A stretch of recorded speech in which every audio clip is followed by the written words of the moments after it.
Good morning, everyone. And we're here to pay our last respects and bid a sad but fond farewell to David Albert Brooks. We're here also so that in your own way you can celebrate, honour and pay tribute to his life, and in so doing express your sincere love and admiration for him. He was a husband to Irina, a loving and caring son-in-law to Anna, and someone special to you all here, but however you knew him, he was still the same person. And in the whole world, there's no one like David, but he will live on in your memory through the influence he has had on you and the special part he's played in your lives. And this means that you've had a different relationship with David and you will grieve in a different way, and this is okay too. And when I met with Irina and Anna, it was clear how much love there was between them, and I learnt so much about David. He was a man who was kind and found the beauty in everything. He was generous with everything and also shared his knowledge freely. This was a big change from where he started. David was schooled in Coventry and didn't make much effort to study until one day his neighbour asked him if he just wanted to sweep the streets for the rest of his life. David hated the thought of this, so his neighbour kindly taught him maths, and he went on to take an apprenticeship at Rolls-Royce, where he had a rewarding career, which we will be hearing about later. David and Irina's life was going along just nicely, so it did come as a shock when he became ill over the course of a month, and he died in hospital on the 1st of February. And even though through all of this, David never once stopped thinking about Irina, and their love remained until he took his last breath. And although I do appreciate how hard this time is for you, do take comfort that it was quick for him, that he was peaceful, and he always showed his love and his kindness. So let's take a moment to reflect on the reasons why we are here. We're here firstly to give thanks for David's life, a life well lived, and to bid him farewell. Secondly, we are here to support each other at this difficult time. That's not just today, but in the days, the weeks, the months, and even the years ahead. And finally, we are all here to commit to keeping David's memory alive. Okay. And now please stand whilst we sing our hymn for the beauty of the earth. Oh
please be seated.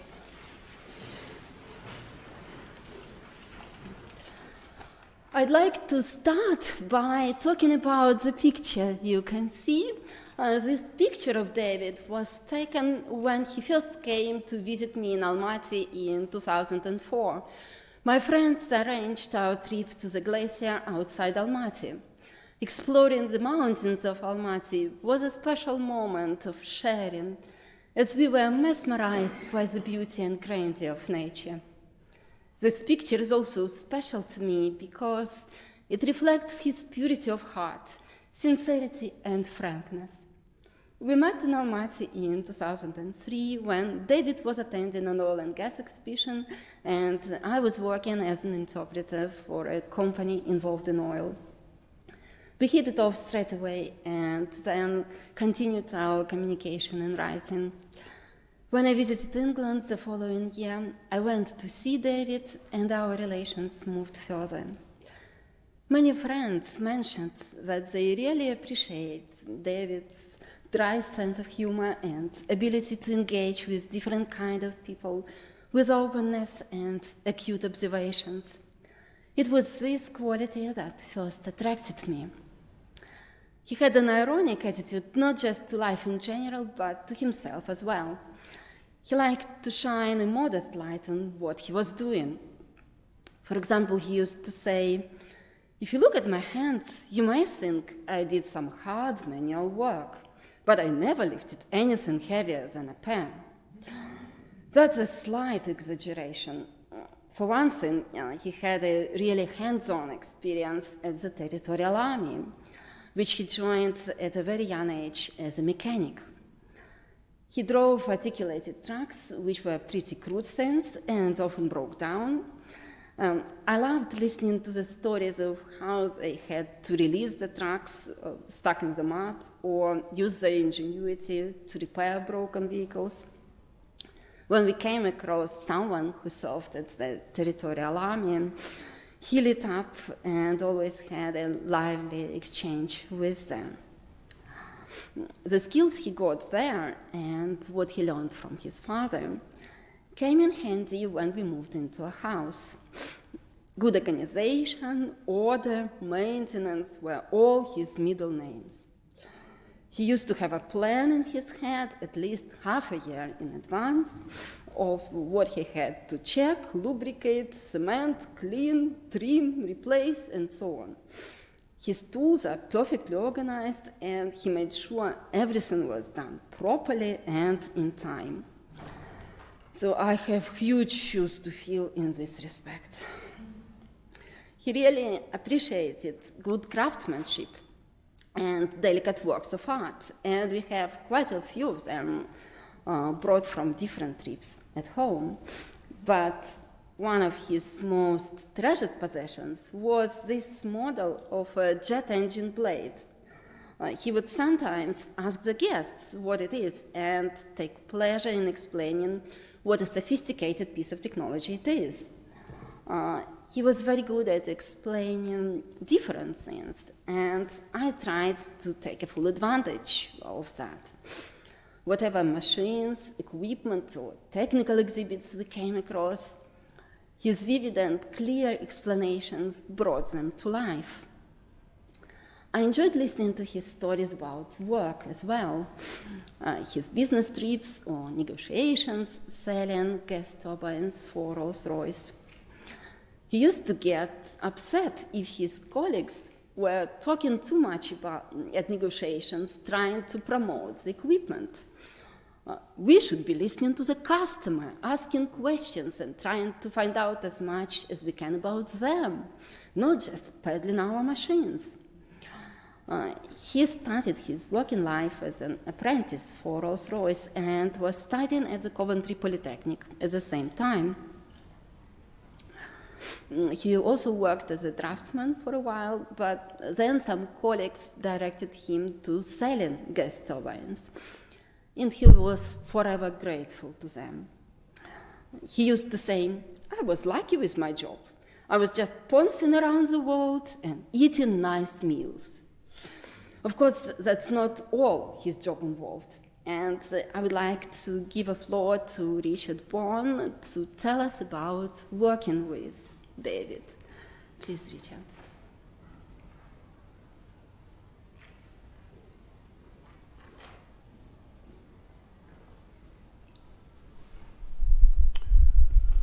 Good morning. I'm Richard Baughen, and I worked with Dave at Rolls-Royce for 30 years. Irena's asked me to say a few words, but actually she's already said most of them, so I don't know I've got many new thoughts. Throughout those years, Dave was a highly supportive colleague who took a great interest in my career. We first met in the 80s at Anstey, where he was working as a salesman on power generation projects, and I was just starting my career in a sales support role. Dave was calm, thoughtful, and measured, with a strategic insight into what the customer wanted. His advice on sales strategy was always focused and often derived from the conversations he'd had outside the meeting on a cigarette break. I always appreciated Dave's attitude and approach to his work, as well as the great care he took in advising me on key moments in my own career. On one memorable occasion, the opportunity arose for me to apply to a role that Dave had previously occupied. He generously took the time to guide me through a mock interview. He asked questions involving gas turbine packages, as expected, and then he presented me with probably the very same turbine blade that I see here, and he asked me to guess what it was, or tell me what it was. And I got that one right, you know. He then presented me with a form written entirely in the Arabic language, with no English translation, and the first task was to guess what it was. Turned out it was a customs declaration form, and it hinted at the exotic locations we would travel to later. But ultimately, my success in the role was to be determined by Dave's final question, and that was a kicker question: was, can you eat 4 square meals a day? And at that time, yes, I could. So I was fit for the purpose in Dave's eye, and luckily, the hiring manager, who I see in the audience here today, agreed with him, but not for the same reasons. The career of guidance did not end there.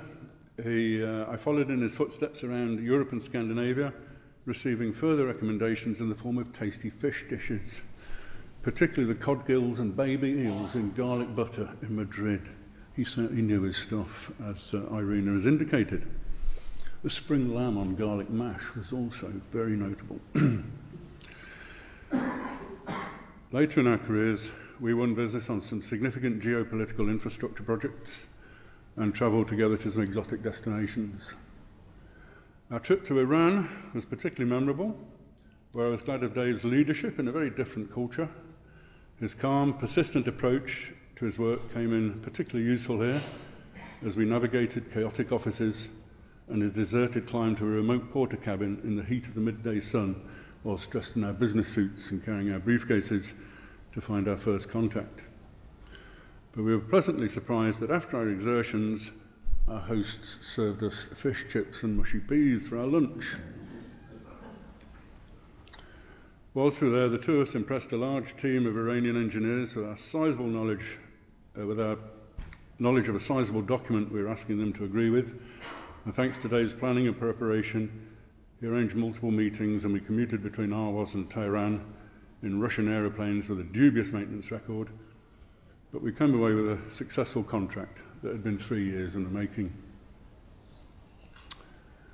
Tongue-in-cheek, Dave measured the quality of a tender by its thickness. So we were often copying large quantities of paper into many volumes. And the one time I did see him irritated, and again this comes down to his organised approach, I'd been disorganised, and we were still doing a tender at 2 o'clock in the morning in Liverpool when it was due in Hinckley at 9 o'clock the next day. After his years of travelling the world at a moment's notice and his frustrations of working with me, I was delighted to hear that Dave had started a new chapter of his adventures in retirement with his wife Irena. It was a pleasure to have worked with him, and as one of my colleagues has said, he was one of the good ones. Thank you. Yeah, he certainly appreciated the opportunity to travel on business and went to quite a few places where he wouldn't have gone otherwise. And he said, the most important thing I understood from all my traveling is that people are the same everywhere. We need to look for things in common, not the differences. When he retired, he set up a routine of going on short trips on Wednesdays. We discovered a lot of interesting places together, and that certainly enriched us both. David had always been interested in photography and had a deep understanding of it. And he took up macro photography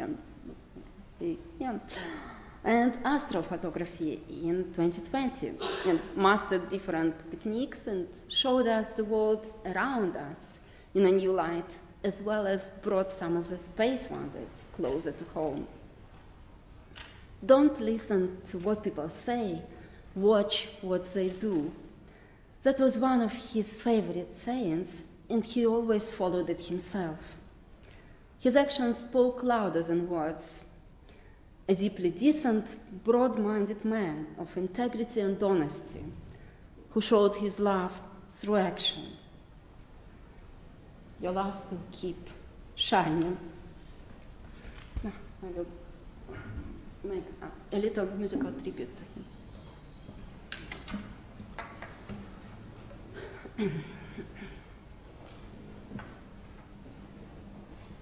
Would you know my name if I saw you in heaven? Would you be the same if I saw you in heaven? I must be strong and carry on, 'cause I know I don't belong here in heaven.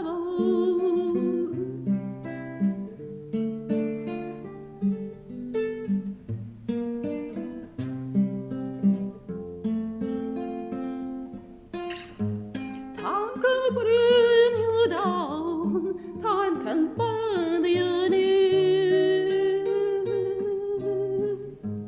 Time can break the heart, have you begging police, begging police. Would you hold my hand if I saw you in heaven? Would you help me stand if I saw you in heaven? I'll find my way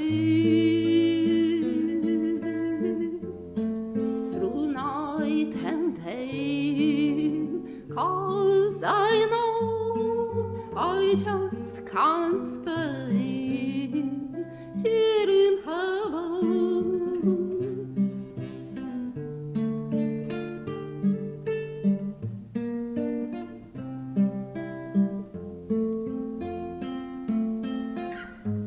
Time can bring you down, time can bend your knees. Time can break the heart, have you begging please, begging police.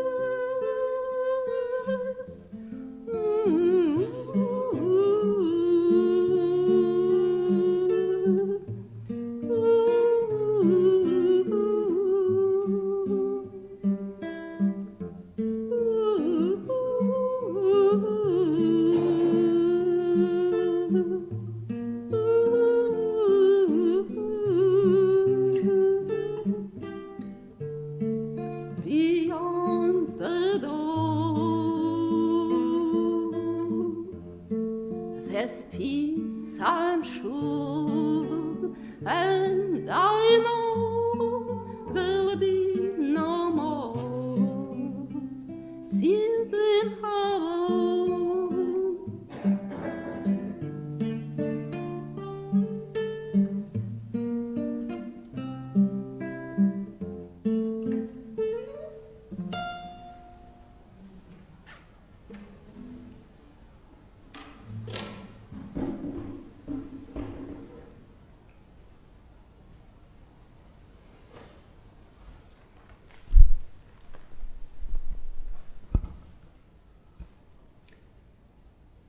Thank you, Irina. That really was quite something.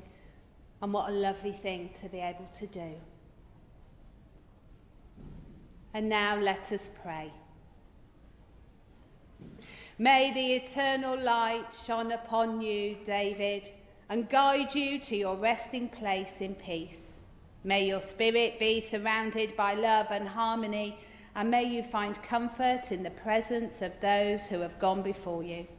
May the kindness and joy you shared with the world continue to live on in the hearts of those that knew you, and may your legacy of goodness be a beacon for us all. May your soul rest in serenity, embraced by the beauty of nature you cherished, and may you find eternal joy in the presence of the divine. Amen. And now please do stand if you wish to and are able for the farewell. Thank you.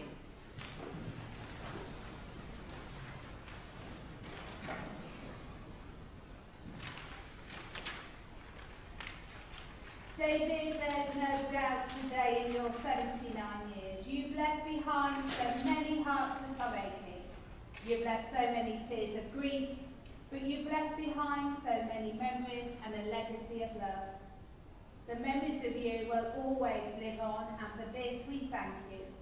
We also thank you for your understanding, unwavering support, and your dedication and devotion to your family.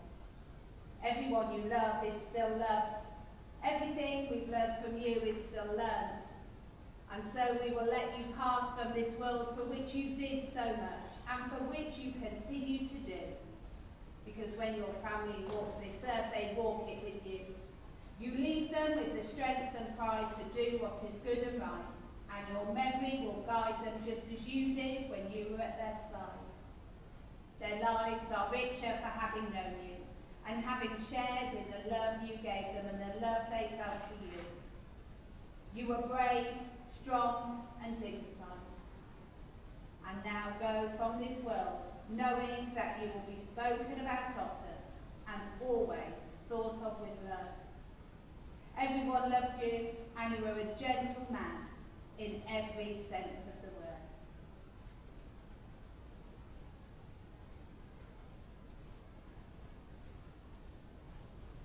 Please be seated.